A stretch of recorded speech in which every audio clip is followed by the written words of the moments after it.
Bible एक वर्ष में।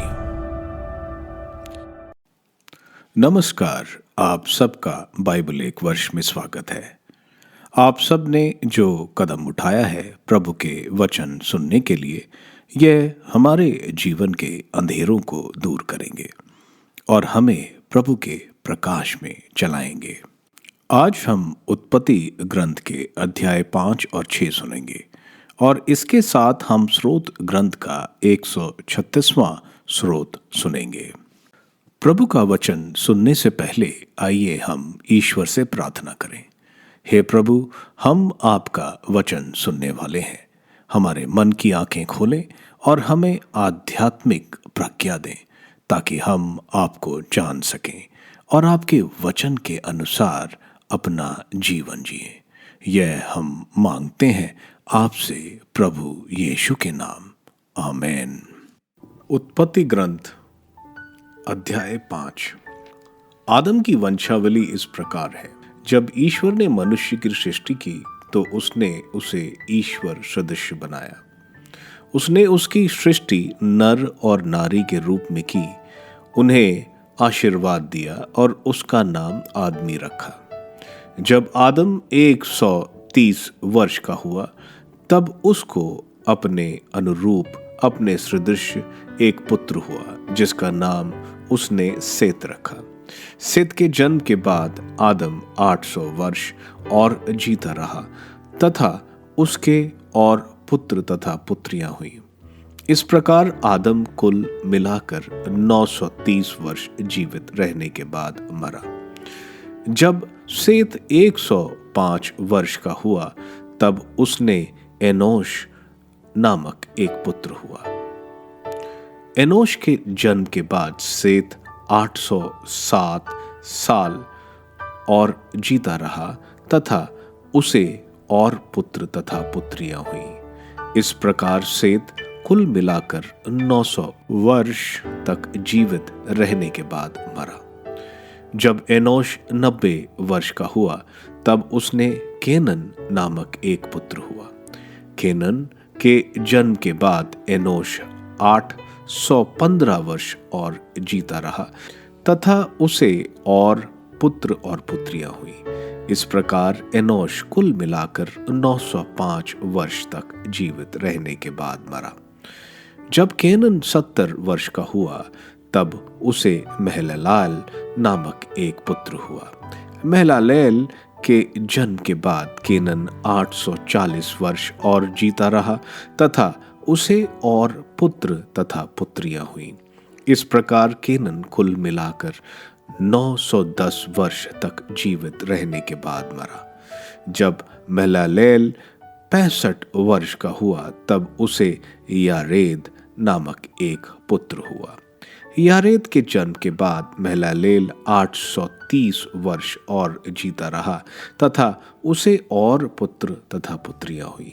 इस प्रकार महललेल कुल मिलाकर 895 वर्ष तक जीवित रहने के बाद मरा। जब यारेद 162 वर्ष का हुआ तो उसे हनोक नामक एक पुत्र हुआ। हनोक के जन्म के बाद यारेद 800 वर्ष और जीता रहा और उसे और पुत्र तथा पुत्रियां हुई। इस प्रकार यारेद कुल मिलाकर 962 वर्ष तक जीवित रहने के बाद मरा।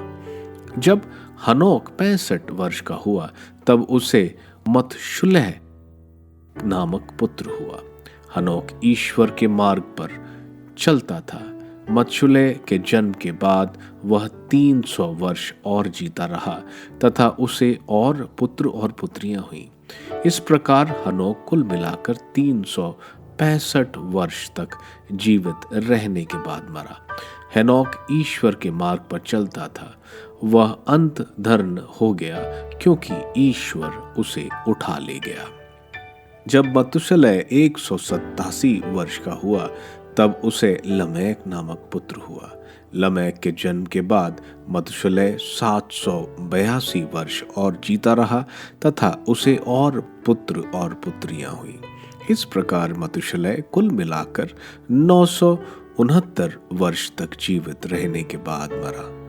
जब लामै 182 वर्ष का हुआ तब उसे एक पुत्र हुआ। उसने उसका नाम नूह रखा, क्योंकि उसने कहा, प्रभु द्वारा अभिशप्त इस भूमि पर कठिन परिश्रम करने में हमें जो कष्ट होता है उसका बोझ वह हल्का करेगा। नूह के जन्म के बाद लमेक 595 वर्ष और जीता रहा तथा पुत्र और पुत्रियां हुई। इस प्रकार लमेक कुल मिलाकर 777 वर्ष तक जीवित रहने के बाद मरा। जब नूह 500 वर्ष का हुआ तब उसे सेम, हाम और याफेत नामक 3 पुत्र हुए। उत्पत्ति ग्रंथ अध्याय 6, जल प्रलय। मनुष्यों का पापाचरण। जब मानव जाति की संख्या पृथ्वी पर बहुत अधिक बढ़ने लगी और उसके पुत्रियां हुई, तब ईश पुत्रों ने देखा कि मानव पुत्रियां सुंदर हैं और उन्होंने उनमें जिनको पसंद किया उन्हें अपनी पत्नी बनाया। इसलिए प्रभु ने कहा, मेरी आत्मा मनुष्य में सदा बना नहीं रहेगा, क्योंकि वह मरणशील है। अब उसका जीवन काल 120 वर्ष का होगा। उस समय तथा उसके बाद भी जब ईश्वर पुत्र मानव पुत्रियों से विवाह और उनसे संतान पैदा करते थे, तब पृथ्वी पर निपलीम भी निवास करते थे। वह प्राचीन काल के शक्तिशाली और सुप्रसिद्ध वीर थे। प्रभु ने देखा कि पृथ्वी पर मनुष्यों की दुष्टता बहुत बढ़ गई है और उनके मन में निरंतर बुरे विचार और बुरी प्रवृत्तियां उत्पन्न होती हैं। तो प्रभु को इस बात का खेद हुआ कि उसने पृथ्वी पर मनुष्य को बनाया था, इसलिए वह बहुत दुखी था। प्रभु ने कहा, मैं उस मानव जाति को जिसकी मैंने सृष्टि की है पृथ्वी पर से मिटा दूंगा, और मनुष्यों के साथ साथ पशुओं, रेंगने वाले जीव जंतुओं और आकाश के पक्षियों को भी, क्योंकि मुझे खेद है कि मैंने उनको बनाया है। नूह को ही प्रभु की कृपा दृष्टि प्राप्त हुई। नूह का वृत्तांत इस प्रकार है। नूह सदाचारी और अपने समय के लोगों में निर्दोष व्यक्ति था। वह ईश्वर के मार्ग पर चलता था। नूह के 3 पुत्र थे, सेम, हाम और यफात। अब संसार ईश्वर की दृष्टि में भ्रष्टाचारी बन गया था और हिंसा से परिपूर्ण था। ईश्वर ने देखा कि संसार भ्रष्टाचारी हो गया है, क्योंकि सब शरीरधारी कुमार्ग पर चलने लगे थे। ईश्वर ने नूह से कहा, मैंने सब शरीरधारियों का विनाश करने का संकल्प किया, क्योंकि उनके द्वारा संसार हिंसा से भर गया है। देखो, मैं पृथ्वी के साथ उनका विनाश करूंगा। तुम अपने लिए गोफर वृक्ष की लकड़ी का पोत बना लो। उस पोत में कक्ष बना और उसमें भीतर बाहर डामर लगा देना। तुम उसे इस प्रकार बनाना, पोत 300 हाथ लंबा, 50 हाथ चौड़ा और 30 हाथ ऊंचा हो। उस पोत में ऊपर चारों ओर 1 हाथ ऊंची एक खिड़की बनाना। पोत में एक दरवाजा बनाना और उसमें नीचे की, बीच की और ऊपर की मंजिलें बनाना, क्योंकि मैं पृथ्वी पर आकाश के नीचे के सब शरीरधारी प्राणियों का विनाश करने पृथ्वी पर जल प्रलय भेजूंगा। जो कुछ पृथ्वी पर है वह सब नष्ट हो जाएगा, परंतु मैं तुमसे अपना नाता रखूंगा। तुम्हारे पुत्र, तुम्हारी पत्नी और तुम्हारे पुत्रों की पत्नियां सब तुम्हारे साथ पोत में प्रवेश करें। सब प्रकार के प्राणियों के नर मादा का 1-1 जोड़ा पोत में ले आना, जिससे वह भी तुम्हारे साथ जीवित रहे। विभिन्न जातियों के पक्षियों, विभिन्न जातियों के पशुओं और विभिन्न जातियों के जमीन पर रेंगने वाले प्राणियों का 1-1 जोड़ा तुम्हारे पास आएगा, जिससे वह जीवित रहे। अपने साथ सब प्रकार के भोजन पदार्थ ले लेना और उसे संचित रखना। वह तुम्हारे और उनके भोजन के काम आएंगे। नूह ने यही किया, उसने ईश्वर की आज्ञा के अनुसार सब कुछ किया। स्रोत ग्रंथ स्रोत 136। धन्यवाद का भजन। प्रभु की स्तुति करो क्योंकि वह भला है, उसका प्रेम अनंत काल तक बना रहता है। सर्वोच्च ईश्वर की स्तुति करो, उसका प्रेम अनंत काल तक बना रहता है। सर्वोच्च प्रभु की स्तुति करो, उसका प्रेम अनंत काल तक बना रहता है। उसी ने अपूर्व कार्य किए हैं, उसका प्रेम अनंत काल तक बना रहता है। उसने अपनी प्रज्ञा से आकाश बनाया, उसका प्रेम अनंत काल तक बना रहता है। उसने पृथ्वी पर समुद्र स्थापित किया है, उसका प्रेम अनंत काल तक बना रहता है। उसने महान नक्षत्रों की रचना की है, उसका प्रेम अनंत काल तक बना रहता है। उसने दिन का नियंत्रण करने के लिए सूर्य की सृष्टि की है, उसका प्रेम अनंत काल तक बना रहता है। रात्रि का नियंत्रण करने के लिए चंद्रमा और तारों की, उसका प्रेम अनंत काल तक बना रहता है। उसने मिस्रियों के पहलौठों को मारा, उसका प्रेम अनंत काल तक बना रहता है। वह उनके बीच में से इज़राइलियों को निकाल लाया, उसका प्रेम अनंत काल तक बना रहता है। उसने हाथ बढ़ाकर अपने सामर्थ्य का प्रदर्शन किया, उसका प्रेम अनंत काल तक बना रहता है।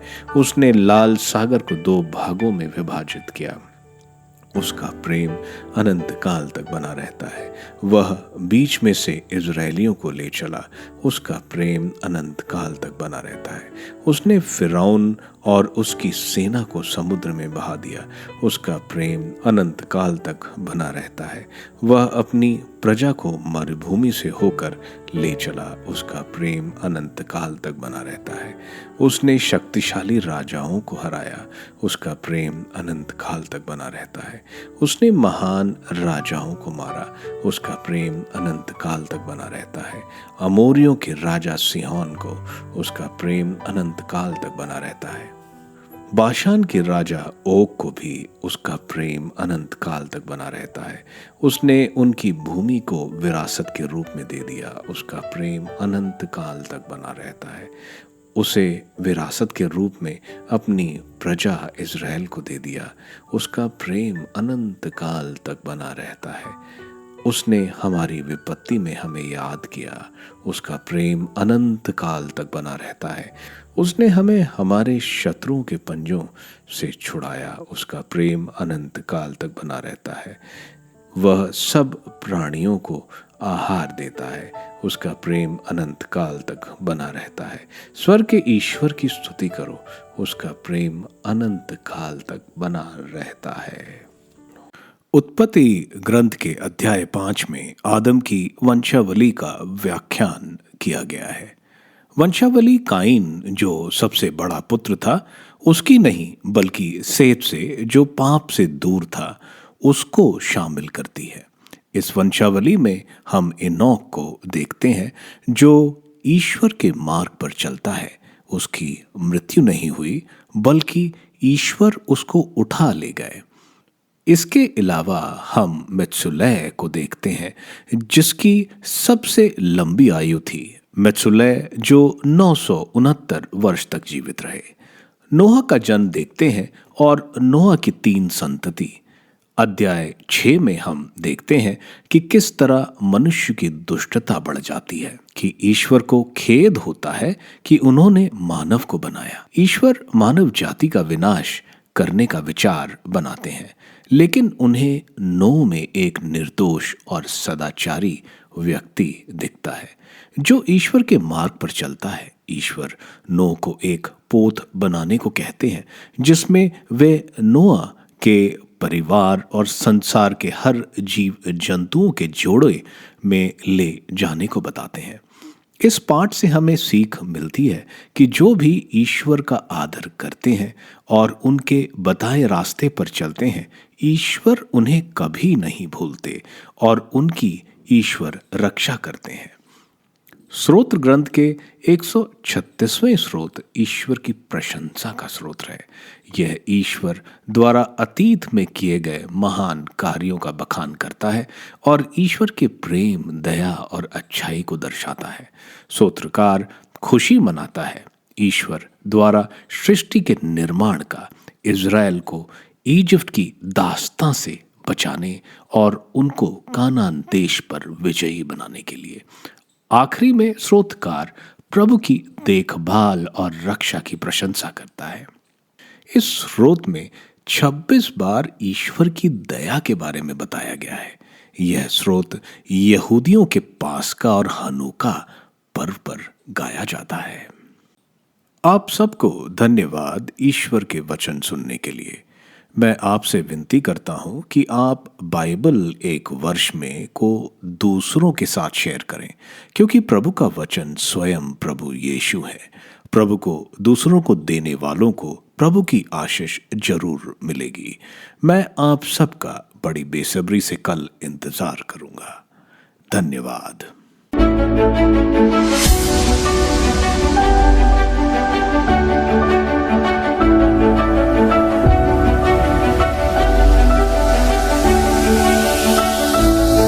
बाइबल एक वर्ष में